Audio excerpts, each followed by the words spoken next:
Forget what you think you know about Japan from regular movies or books. We're not just talking about sushi, samurai, or anime, we're talking about incredibly unique aspects, things that when you hear about them you'll exclaim, "What?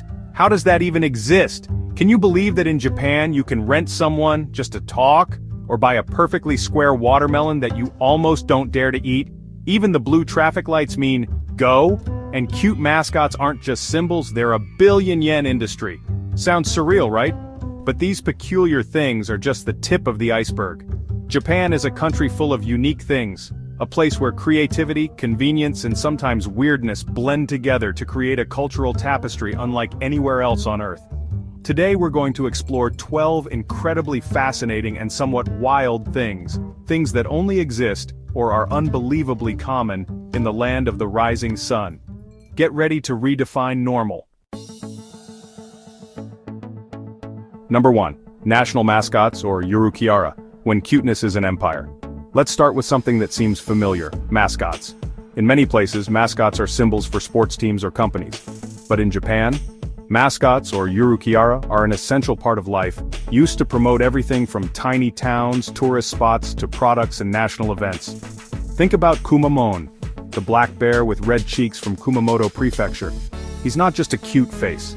Kumamon alone brought in over 124 billion yen, equivalent to over $1 billion US, in just 2 years from merchandise sales and brand promotion. That shows the immense economic power of kawaii, or cuteness, in Japan. Kawaii culture is deeply rooted in the minds of Japanese people of all ages. Each of Japan's 47 prefectures has at least one mascot representing it, and Osaka alone has over 40 different mascots. They help boost local tourism and create a sense of community connection. This popularity isn't random. It stems from Japan's historical ties with non-human characters in folklore and religion. The modern mascot trend exploded in the late 90s, with Domo-kun from NHK being one of the pioneers. Hello Kitty, while not a local mascot, even became Japan's official tourism ambassador in 2008. Today, Yurukiara are more than just adorable faces. They are cultural icons, promoting pride, connection, and prosperity across Japan. From funny animals to strange shapes, the world of mascots in Japan is proof that cuteness can become a real economic empire. Number 2. Rice paddy art, when rice fields are the canvas. From small mascots we move to a type of art on a massive scale, using nature itself as the material. Imagine vast rice fields that aren't just for growing rice but are a giant canvas to create stunning images only truly viewable from above. This is rice paddy art, or tambo art.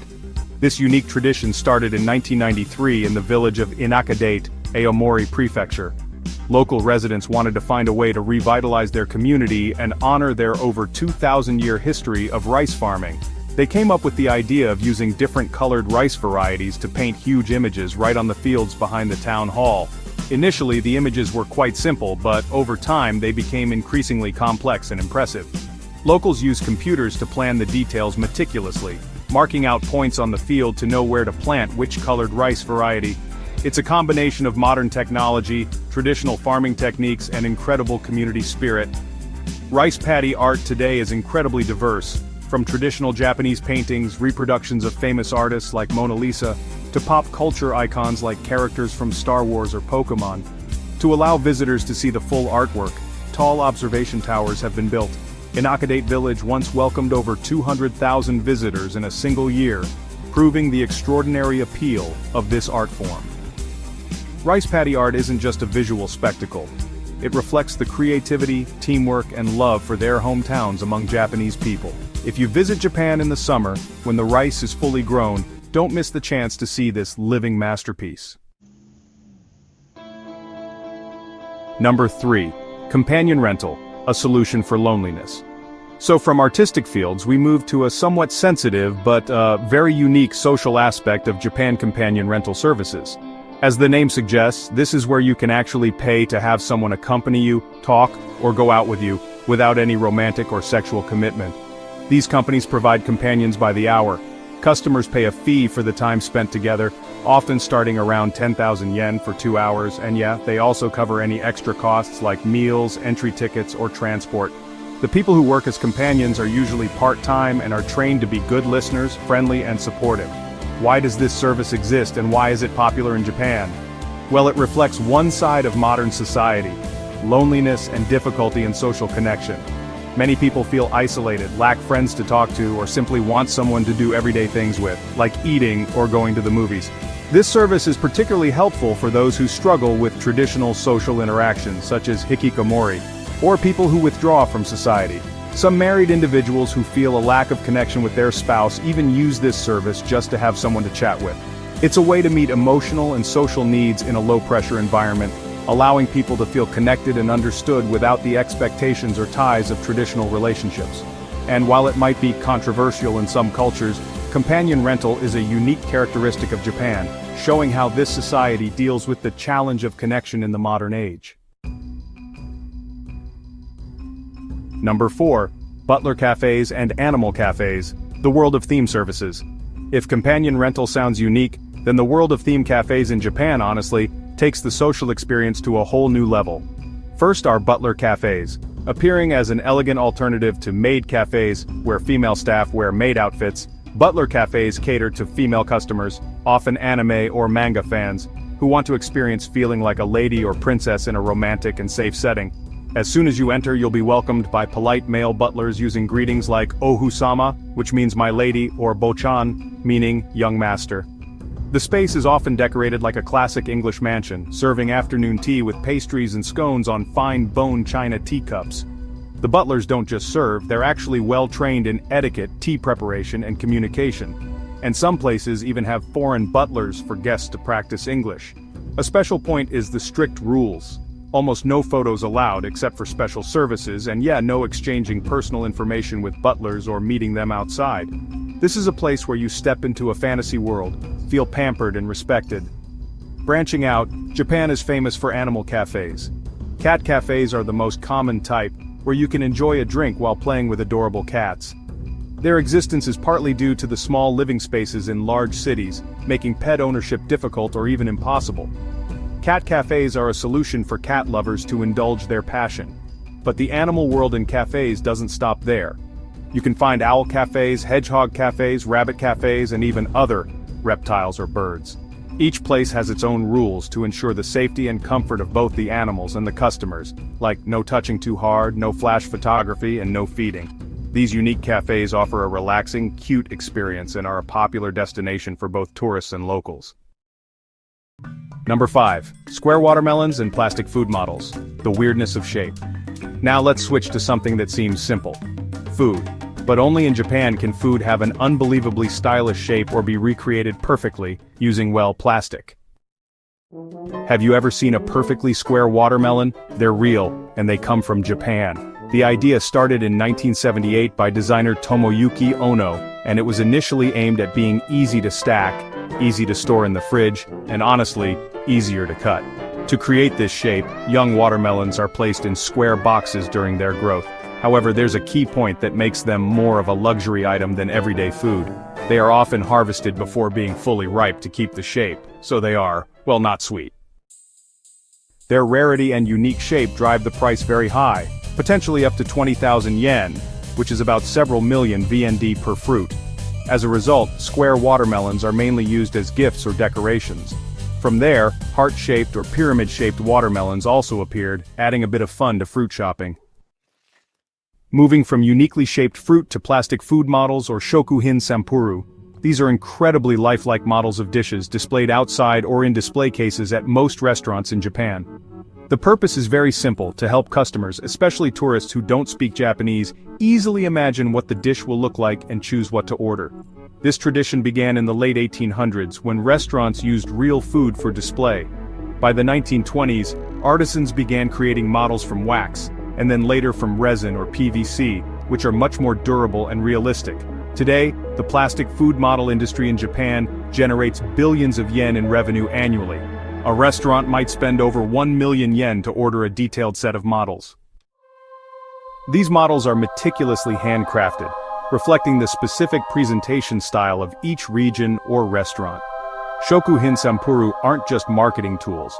They've actually become a form of cultural art, displayed in museums, and even having competitions.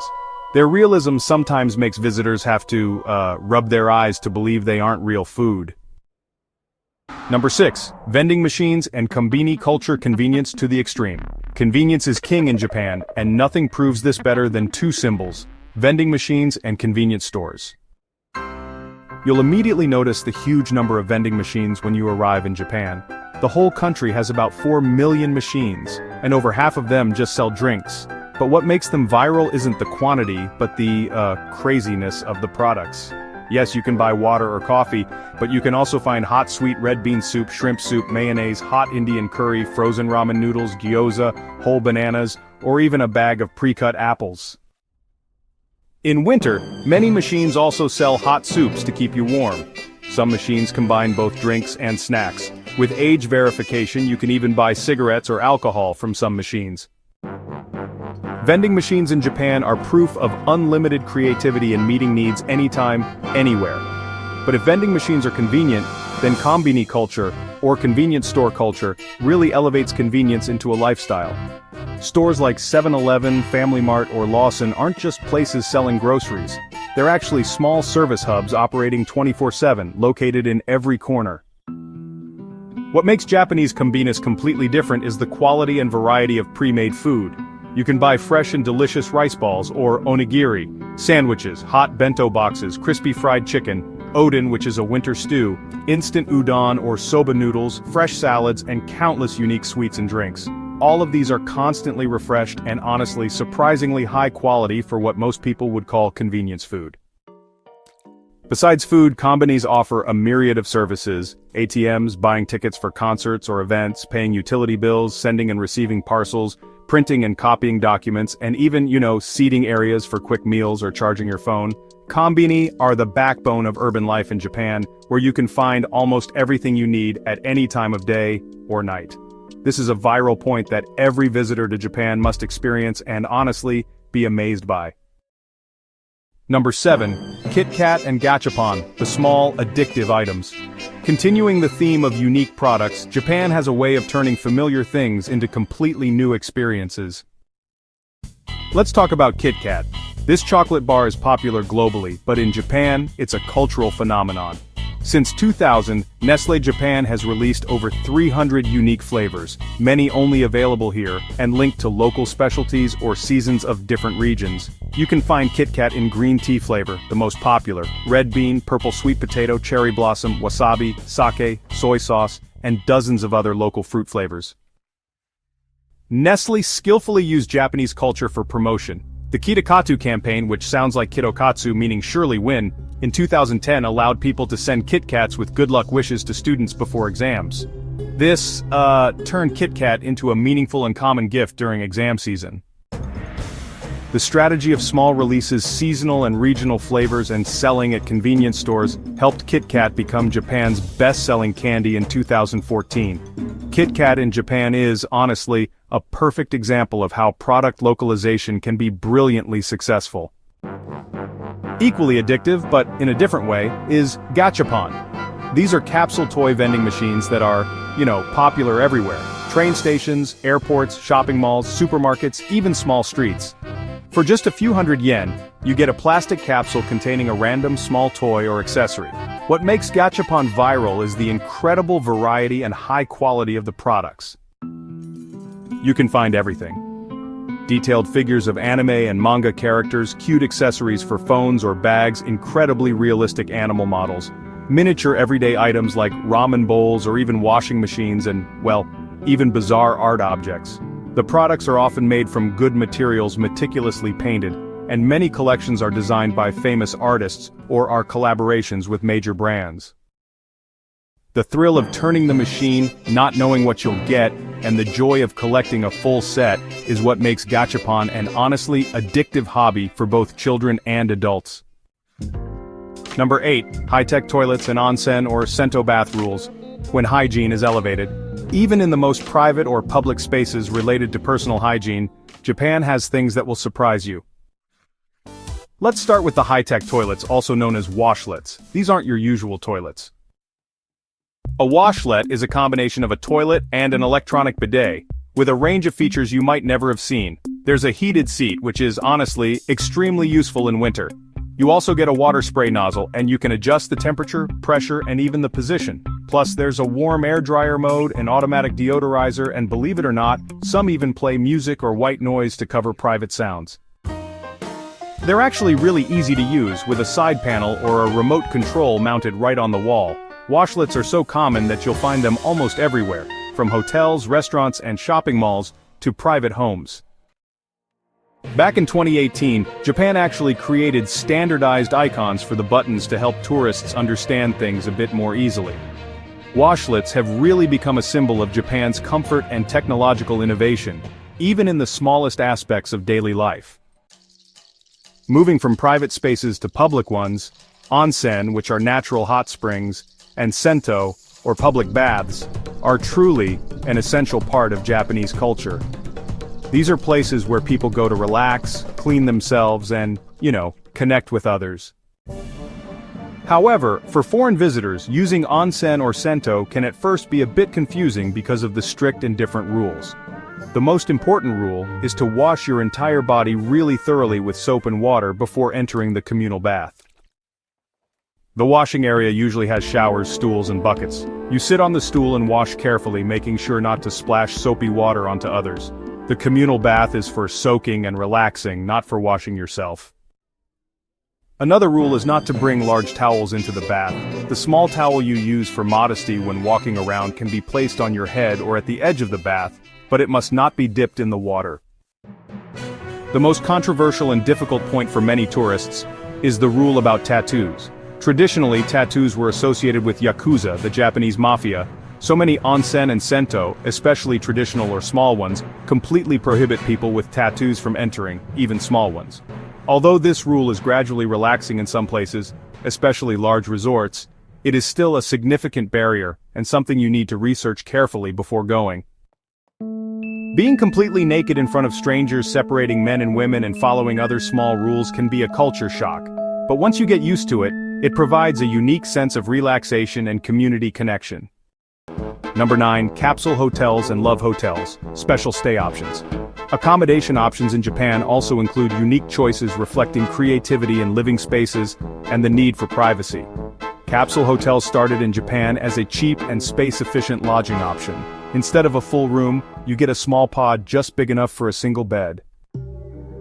Inside the pod there's usually air conditioning, a reading light, a charging outlet, and sometimes a small TV and control panel. The pods are stacked in 2 layers accessed by steps. For privacy, each pod has a curtain or a small door that locks from the inside. Bathrooms and toilets are shared.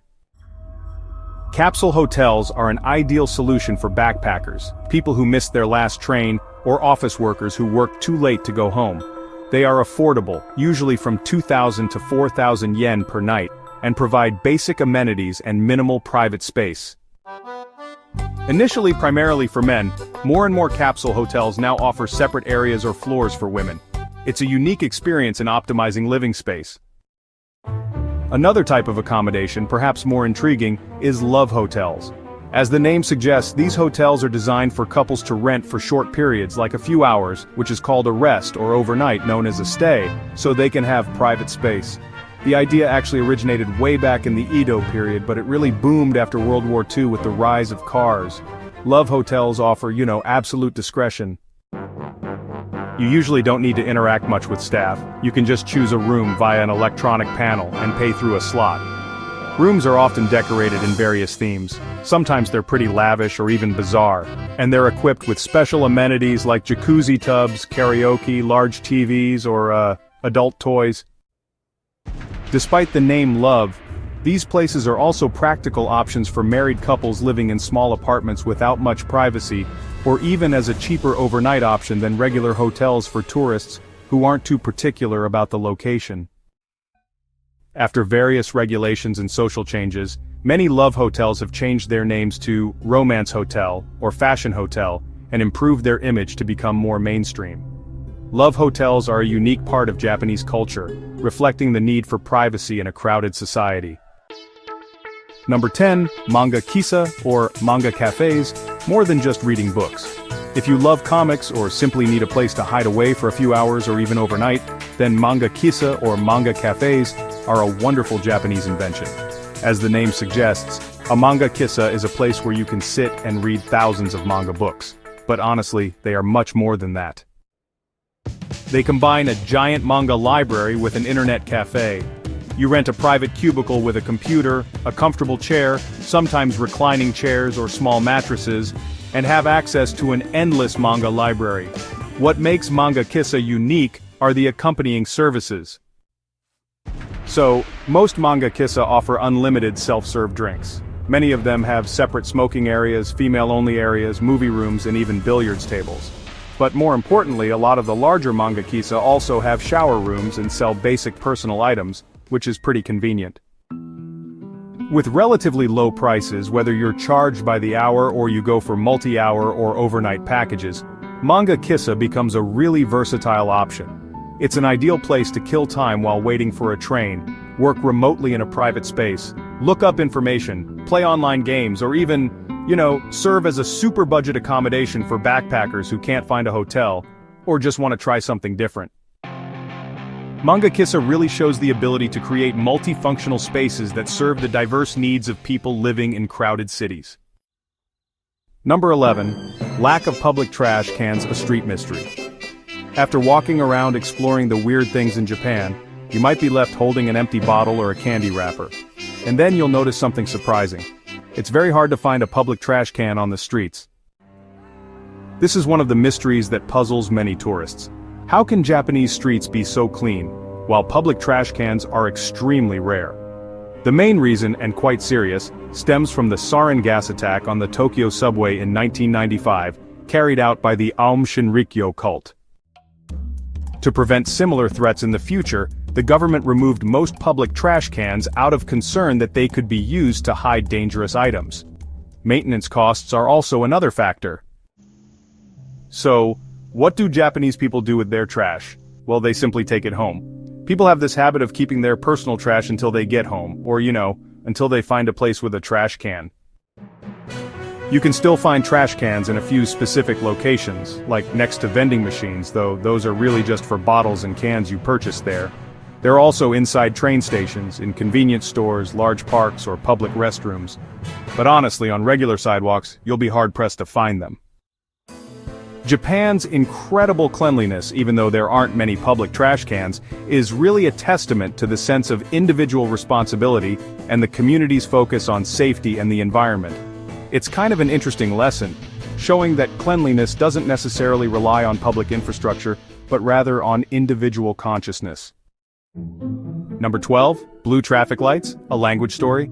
So, going back to one of the strange points we mentioned early on, why do traffic lights in Japan seem blue instead of green?